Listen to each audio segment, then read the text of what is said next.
ইমানদারেরা, ইত্তাকুল্লাহ, আমি আল্লাহকে ভয় করো, হাক্কা তুকাতিহি, ভয় করার মতো ভয়।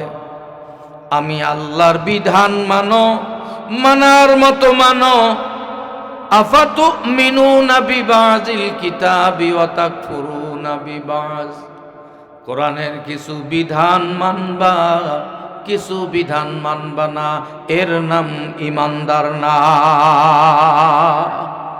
আমি আল্লাহর কিছু বিধান মানবা, কিছু মানবা না, এর নাম ইমানদার না। আমি যা মানতে বলছি সব মানতে হবে, যেখানে যেখানে মানার কথা সেখানেই সেটা মানতে হবে। নামাজ যেখানেই পড়ার কথা, যেই সময় পড়ার কথা ওই সময় ওই জায়গায় পড়তে হবে। চুরির ব্যাপারে যেই বিধান, যেই মুহূর্তে যেই জায়গায় করা সম্ভব সেই জায়গায় সেটাকে ফলাও করতে হবে। ঘুষ হারাম, এই ঘুষটাকে ব্যক্তি জীবন থেকে রাষ্ট্রীয় জীবন পর্যায়ে কোথাও ঘুষ রাখা যাবে না, একটা টেবিলেও ঘুষখোর রাখা যাবে না। কথা কর, ঘুষখোর টেবিল থেকে ছাড়াই করো। মানুষ গুম করে, এই গুম হারাম, মানুষ গুমকারীকে ছাড়াই করো। ধরো, হাতে হ্যান্ডকাপ লাগাও, খুজুহু, এদেরকে ধরো, ফাগুল্লুহু, হ্যান্ডকাপ লাগাও, ডান্ডা বেরি লাগা, জেলখানায় বন্দি করে রাখ। কথা কয় না। কিন্তু দুঃখের বিষয় হলো সত্য, খুনিরা ঘুরে বেড়ায়, নির্দোষরা জেলখানায় ঢুকে ঢুকে মরে, সন্ত্রাসীরা বুকের বুটাম খুলে দিয়ে সমাজে ঘুরে ফেরায়, মাস্তানি দেখায়, সন্ত্রাসী কর্মকাণ্ড করে, আল্লাহওয়ালাদেরকে যুদ্ধ অপরাধী বানাইয়া জেলখানায় মারে। কথা কয় না। আমাদের এই যুগ যুগ ধরে দাবি মিথ্যা দাবি। কোরআন মানার দাবি আমরা কোরআন পড়ি, কোরআন মানার দাবি আমরা বাবা মারা গেলে খতম করাই, কোরআন মানার দাবি আমাদের অসুস্থ হইলে কোরআন খতম, দোয়া ইউনুস খতম। কথা বলেন ঠিক না ঠিক? এই দাবিটা আছে আপনার আমার কোরআন মানার। এটাকে কোরআন মানার দাবি বলা হয় না, এটাকে মানা হয় না, এটা হয় পড়া। যাহা পড়েন এই শব্দগুলির মধ্যে যেই বিধানগুলি, যে কথাগুলি আছে, সেই কথাগুলিকে বাস্তবায়ন করার নামেই হলো কোরআন মানা। কথা কয় না মুসলমান? কোরআনে চোর চুরি করলে হাত কাটার কথা আছে না নাই? আস্তে কন, এবারে সমস্যা আছে। আছে, আরো আস্তে কন। ভয় লাগে নাকি? ভয় আছে? আরে ভয় এখন গর্তের ভিতরে আল্লাহ আল্লাহ করতেছে। কথা কয় না? ভয় নাই, ভয় করাও যাবে না, ভয় কাউকে করে চলা যাবে না। বহুত জুলুমের শিকার হয়েছে ইমানদার মুসলমান, বহুত জুলুমের শিকার হয়েছে। আর জুলুম সহ্য করতে চাই না, সামনে আসলে দুইটা কান বরাবর দিতে চাই, আর জালেম দেখতে চাই না। কথা বলেন ঠিক না ঠিক? ওই দিন শেষ। সহ্যের ধৈর্যের একটা সীমা থাকে। আমাদের ধৈর্য এবং সহ্যের সীমা অতিক্রম হয়ে গেছে, আর ধৈর্য ধারণ করার শক্তি নাই। কথা বলেন ঠিক না ঠিক? আর গালি শুনতে চাই না, মার খেতে চাই না। এখন মারতে আসলে মার দেব, এটাই হবে রাসূলের সুন্নাহ। কথা কয় না মুসলমান? আছে শক্তি? পারবেন? পারবেন? কারা কারা পারবেন দেখি? আল্লাহু আকবার। নাকি পাগড়ি পেঁচাইয়া একেবারে রাত 2টায় উঠে তাহাজ্জুদ শুরু করবেন, একেবারে ফজরের আজানের পরে আবার মসজিদে গিয়ে সুন্নত শুরু করবেন। আর এই দিকে যা হয় হয়ে যাক, আমি আল্লাহ নিয়ে বাঁচি না, আমার দুনিয়া নিয়ে, দিন নিয়ে, এই দেশ নিয়ে চিন্তা করার সময় কোথায়? তোমার তাহাজ্জুদ তোমাকে জুতে পিটাই করে জাহান্নামে নিয়ে যাবে। কথা কয় না মুসলমান? কু আনফুসাকুম ওয়া আহলিকুম নারা, তুমি নিজেকে জাহান্নাম থেকে বাঁচা, অন্যকে বাঁচাবার আপ্রাণ চেষ্টা করো, আন্দোলন করো, সংগ্রাম করো। কথা কয় না? কথা কয় না? নিজে বাঁচবা কেমনি? শুধু নামাজের মাধ্যমে বাঁচা যাবে? তোমার ঘরের মধ্যে সুদ ঢুকাই দিছে। তোর ইবাদত না হওয়ার জন্য যে সিস্টেম, যেই কাজ করলে ইবাদত আল্লাহ গ্রহণ করবে না, সেটা ইহুদি খ্রিস্টান কোরআন বিদ্বেষীরা আপনার আমার ঘরের মধ্যে ঢুকাই দিয়েছে। আমি হারাম খাচ্ছি, তাহাজ্জুদ পড়তেছি, প্রত্যেক বছর হজ করি, আল্লাহ কয় তোর হজও হয় না, তাহাজ্জুদও হয় না, নামাজও হয় না, তোর দোয়াও কবুল হবে না। কথা কয় না? কথা কয় না? কারণ তোর পেটে ঢুকতেছে হারাম। কি ঠিক না ঠিক আছে না নাই? শতকরা 99% বললেও মনে হয় কম হয়, মুসলমানের বাড়িতে এখন কিস্তি লোন ছাড়া কোনো বাড়ি বাকি নাই। কথা কয় না? কথা কয় না? আলু গাড়বে লোন নেয়, 21 তলা বিল্ডিং বানাবে লোন নেয়, কয়েক কোটি টাকা লোন নেয়। লোন নিয়ে বিল্ডিং বানায়া 21 তলা বিল্ডিং বানায়া ভাড়া দিচ্ছ, ইনকাম করতেছ। তোমার ওই বিল্ডিং ভাড়া তোলায় হবে, বিল্ডিংয়ে যতদিন হায়াত আছে ঘুমাইতে পারবা, কিন্তু ওই বিল্ডিং তোমার জাহান্নাম। ওই বিল্ডিংয়ে তোমার জাহান্নাম। তোর ওই বিল্ডিংয়ে ইবাদত হবে না। ঘুষের টাকা, সুদের টাকায় যেই বিল্ডিং তৈরি করা হয়, ওই বিল্ডিং এর ঘুমও হারাম, ইবাদতও হারাম, আল্লাহ বিল্লাহ হারাম, তাসবিহ তাহলিল হারাম, একটাও আল্লাহর দরবারে মঞ্জুর হবে না। কথা কয় না মুসলমান? হাজী সাহেব 5 অঝরা বাস ঢুকে দাঁড় করায় রাখবে, 2 নম্বর হাজি। হজে যাওয়ার সময় বেটার কানে কানে বুদ্ধি দিয়ে চল রেজিস্ট্রারি অফিসে জমি জমাগুলি সব তোর নামে দিয়ে যাচ্ছি, না হলে ভাগ বসবে। কি কথা কেন? আপনাদের এই কুতুবপুরে এইরকম হাজি নাই, আমাদের এলাকায় আছে। মেয়েকে না দিয়ে ছেলের নামে সব জমি দলিল করে দিয়ে আল্লাহর ঘর যায় ভণ্ডামি করবার। কথা কয় না? কথা কয় না? বান্দার হক নষ্ট করে আল্লাহর দরবারে সারা জীবন সেজদা দিয়ে লাভ হবে না, আল্লাহ এক লাঠি দিয়ে তারাই দিবে। কথা কয় না মুসলমান? তো ওই যা, তোর যে মেয়ের হক নষ্ট করে আসছিস তার কাছে মাপ নিয়ে আয়, না হলে তোর জান্নাত যাওয়া অসম্ভব। কোরআনে চুরির আয়াত আছে তো, চোর চুরি করলে হাত কাটার বিধান নাই। এটা কবে বাস্তবায়ন হবে? অন্যায়ভাবে মানুষ হত্যা করলে কেসাস, এই বিধান আছে না নাই? না, এটা নাই। এটা মৌলবীরা বানায় কয়। যুগ যুগ ধরে চোরেরা যারা দেশের সম্পদ চুরি করেছে, যুগ যুগ ধরে ঘুষখোরেরা ওলামায়ে কেরামদেরকে মিথ্যা তহমত দিয়ে কোরআন থেকে মুসলমানকে দূরে সরানোর চেষ্টা করছে। এখন আর ইমানদার কোরআন থেকে দূরে যেতে চায় না। কথা কন? কথা কন?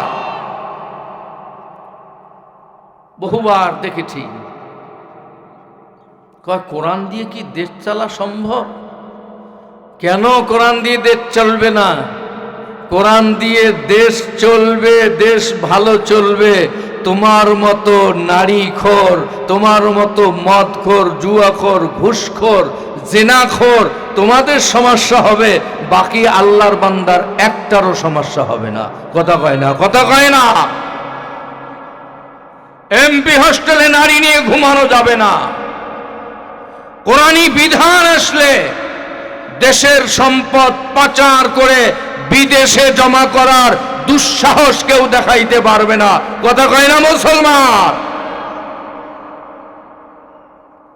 দেশের টাকা আমাদের প্রবাসী ছেলেরা বিদেশে থাকে, প্রবাসী জীবন যাপন করে, বাবা মারা যায় আসতে পারে না, মা মারা যায় জানাজায় আসতে পারে না, ছেলে মারা যায় জানাজায় আসতে পারে না, হাজার হাজার মিলিয়ন ট্রিলিয়ন ডলার কামাই করে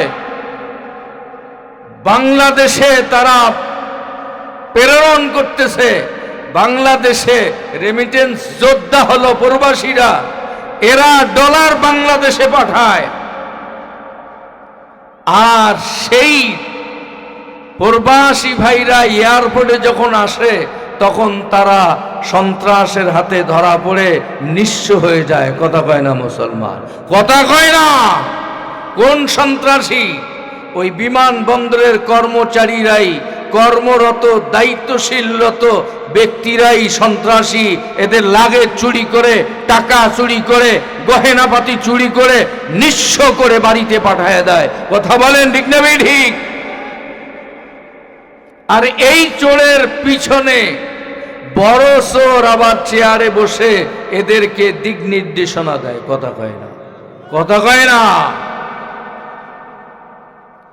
মুসলমান ভাইরে আমার, আল্লাহ রাব্বুল আলামিন কোরআনুল কারীমে একটি আয়াতে কারীমায় ঘোষণা করলেন, ইয়া আইয়ুহাল্লাযীনা আমানুত্তাকুল্লাহা হাক্কা তুকাতিহি ওয়া লা তামুতুন্না ইল্লা ওয়া আনতুম মুসলিমুন।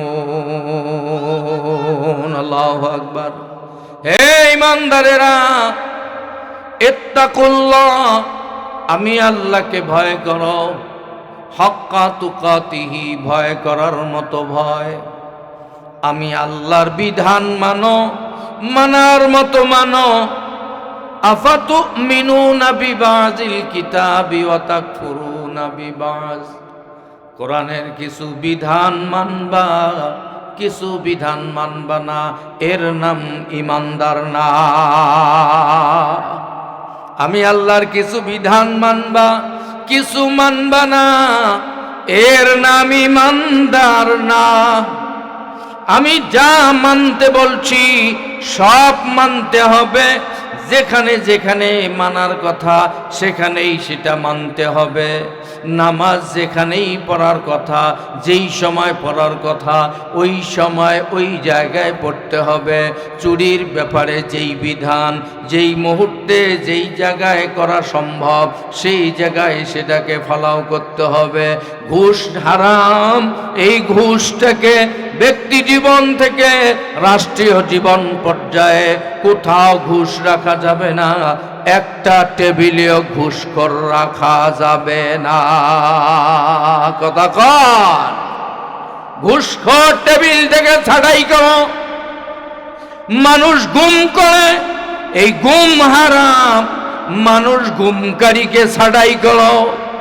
ধরো, হাতে হ্যান্ডকাপ লাগাও, খুজুহু, এদেরকে ধরো, ফাগুল্লুহু, হ্যান্ডকাপ লাগাও, ডান্ডা বেরি লাগা, জেলখানায় বন্দি করে রাখ। কথা কয় না? কিন্তু দুঃখের বিষয় হলো সত্য, খুনিরা ঘুরে বেড়ায়, নির্দোষরা জেলখানায় ধুকে ধুকে মরে, সন্ত্রাসীরা বুকের বুটাম খুলে দিয়ে সমাজে ঘুরে ফেরায়, মাস্তানি দেখায়, সন্ত্রাসী কর্মকাণ্ড করে, আল্লাহওয়ালাদেরকে যুদ্ধ অপরাধী বানাইয়া জেলখানায় মারে। কথা কয় না? তাহাজ্জুদওয়ালাকে সন্ত্রাসী বানায়। যে প্রকৃত সন্ত্রাসী তাকে জামার মতো আদর করে লালন পালন চালায়। ও মুসলমান, আল্লাহ বলেন হাক্কা তুকাতিহি, ভয় করার মতো ভয় করো। দুনিয়ার যাবতীয় জুলুম, নির্যাতন, নিপীড়ন আসবে, আল্লাহর বিধান তুমি 1 ইঞ্চি থেকে সরবা না। আমার আল্লাহর আয়াতে বলেন, ওয়াল্লাযীনা আমানু আশাদ্দু হুব্বাল লিল্লাহ। আল্লাহু আকবার। আমার আল্লাহ বলেন, ঈমানদার তো তারা যারা দুনিয়ার সব কিছুর চেয়ে আমি আল্লাহকে বেশি ভালোবাসে, দুনিয়ার সব কিছুর চেয়ে আমি আল্লাহর বিধানকে বেশি প্রাধান্য দেয়, দুনিয়ার সব কিছুর চেয়ে আমি আল্লাহর হুকুমকে বেশি প্রাধান্য দেয়, তারাই হলো ঈমানদার। যদি বাবা তোমাকে কোরআনের বিরুদ্ধে কোনো কাজ করার আদেশ করে, আল্লাহর কোরআন বলে বাবার ওই আদেশ মানা যাবে না। লা তাআতা লিমাখলুকিন ফি মাসিয়াতিল খালিক। আল্লাহ বেজার হয় এমন আদেশ যদি বাবা দেয়, বাবার আদেশ মানা যাবে না, বাবার বিরুদ্ধে তরবারি ধরতে হবে। আল্লাহ বেজার হয় এমন আদেশ যদি মা দেয়, মায়ের ওই কথা মানা যাবে না, মায়ের বিরুদ্ধে তরবারি ধরতে হবে। আল্লাহ বেজার হয় এমন আদেশ যদি চেয়ারম্যান দেয়, মানা যাবে না। আল্লাহ বেজার হয় এমন আদেশ যদি ওসি সাহেব দেয়, মানা যাবে না। আল্লাহ নারাজ হয় এমন আদেশ যদি এসপি থেকে এসে, মানা যাবে না। আল্লাহ বেজার হয় এমন আদেশ যদি ডিসি থেকে আসে, মানা যাবে না। আল্লাহ বেজার হয় এমন আদেশ এমপি থেকে আসলে মানা যাবে না। আল্লাহ বেজার হয় এমন আদেশ মন্ত্রী করলে মানা যাবে না। আল্লাহ বেজার হয় এমন আদেশ প্রধানমন্ত্রী করলে মানা যাবে না। কথা কয় না মুসলমান? কি কথা ঠিক না ঠিক? এর নাম ঈমানদার। আমি মরব, আল্লাহর বিধান ছেড়ে দিতে রাজি না। জীবন দেব, ঈমান দেব না। জীবন দেব, সম্পদ দেব, দুনিয়ার যা আছে সব আমি হারাইতে রাজি, আমি ঈমান হারা হইতে রাজি না। কথা কন? বেলালে হাবশীকে ঈমান ছেড়ে দেওয়ার প্রস্তাব দিয়েছে। ঈমান ছেড়ে দাও, মুহাম্মাদের ধর্ম ছেড়ে দাও, তোমার উপর কোনো টর্চারিং নির্যাতন হবে না, তোমাকে অনেক অনেক সুবিধা দেয়া হবে। বেলাল বলছে, এ আরবের কাফেরা, আমি ঈমান ছেড়ে দেব না। জীবন যদি নিতে চাও, জীবন আমি দিতে রাজি, আমি বেলাল ঈমান দিতে রাজি না। জালেমরা কি করেছে? ঘোড়ার পিছনে রশি দিয়ে বেলালে হাবশীকে কোমরে বাঁধন দিয়ে হাত পা বেঁধে, ঘোড়ার সঙ্গে রশি বেঁধে ঘোড়াকে চাবুক মেরে ঘোড়া দৌড় দিয়েছে। ঘোড়া দৌড়ায় মরুভূমির জমিনে, বেলালে হাবশী পাথরের সঙ্গে আঘাত খায়, লাফ দিয়ে ওই দিকে পড়ে যায়। শরীরের চামড়া ছিঁড়ে ছিঁড়ে গেল, গোশতগুলি ছিঁড়ে ছিঁড়ে যায়।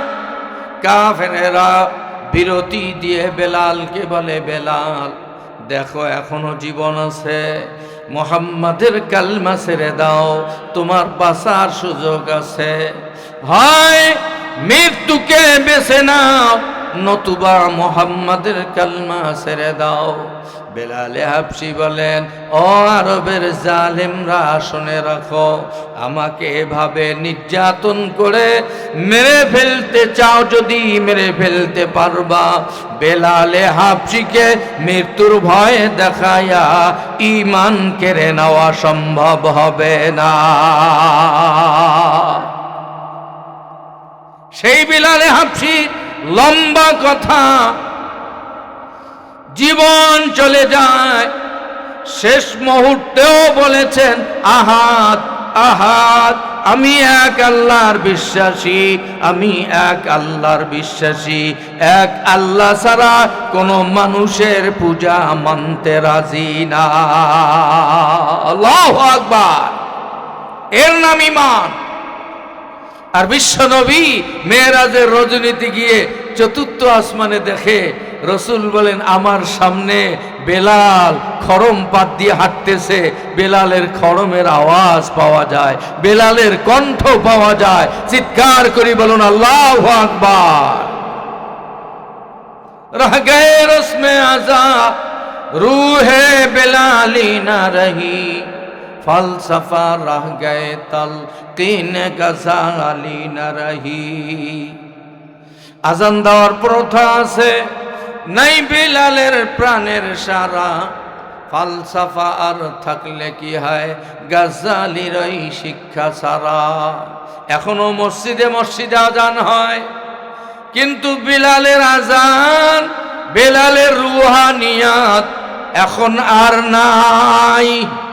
বেলালের কণ্ঠ ভালো ছিল না, ইখলাস ছিল 100-100। বেলাল শুদ্ধ ভাষায় আজান দিতে পারতো না, তোতলা ছিল। কই বলতে পারতো না, আসহাদু বলতো, সিনের জায়গায় সিন উচ্চারণ করত। কিন্তু বেলালের রুহানিয়াত আল্লাহর দরবারে এত পছন্দ, বেলালের ইখলাস আল্লাহর দরবারে এত পছন্দ। বেলাল মসজিদে নববীতে আজান দেয়, এই আজান আরশে আজিমে ধাক্কা লাগায়। আল্লাহ তাকাত একটাও তালাশ করে পাওয়া যাবে না, একটাও পাওয়া যাবে না। যদিও কেউ দুঃসাহস দেখায়, এক চোরের শাস্তিয়ে লক্ষ চোর পরহেজগার হতে বাধ্য হবে। কথা বলেন ঠিক না ঠিক? কাজেই দোষী যেই ধরনের দোষী হবে তার ওই ধরনের শাস্তি কোরআনে বিবরণ দেওয়া আছে। কেন? যাতে মানুষ শান্তিতে থাকতে পারে। ইসলাম মানেই শান্তি। কথা বলেন ঠিক না ঠিক? তো ইসলাম মানে শান্তি, তো ইসলামটা কিভাবে মানবেন আর কিভাবে শান্তি আনবেন? ও যে বলছিলাম না কোরআন মানার দাবি, আমি বলি যে না আমরা কোরআন মানি না, মিথ্যা দাবি। কিছু কিছু মানি আর অধিকাংশগুলি আমরা মানি না।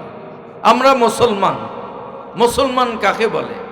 যার মধ্যে ইসলাম আছে সেই হলো মুসলমান। কথা কয় না? কথা কন ঠিক না ঠিক? যে দোকানে তেল থাকে তাকে বলা হয় তেলি। যার গরু গাড়ি আছে, গাড়িয়াল, গাড়ি খাটে তাকে বলা হয় গাড়িয়াল। যে চোর চুরি করে ওকে বলা হয় চোর। কথা কয় না?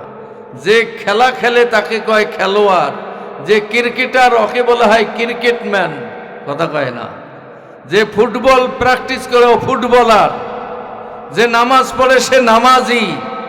যে ইসলাম মানে সে মুসলমান। কথা কয় না? মুসলমান। যার মধ্যে ইসলাম আছে সেই মুসলিম।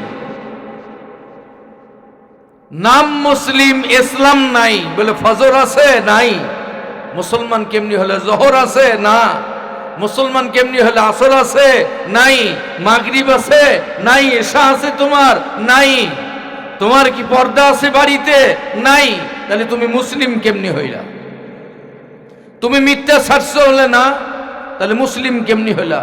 ঘুষ ছাড়ছো না, তাহলে মুসলিম কেমনি হইলা? তোমার বাড়িটা কি, তোমার খাবার কি সুদ মুক্ত হয়েছে? বলে না, তাহলে তুমি মুসলিম দাবি করো কেমনি? যার মধ্যে ইসলামে ভরা সেই হবে মুসলিম। কথা কয় না? মুসলমান। কথা কয় না? ইসলাম যার মধ্যে থাকে তাকে বলা হয় মুসলমান। যার মধ্যে ইসলাম নাই সে হলো অমুসলিম। কথা কয় না? মুসলমান।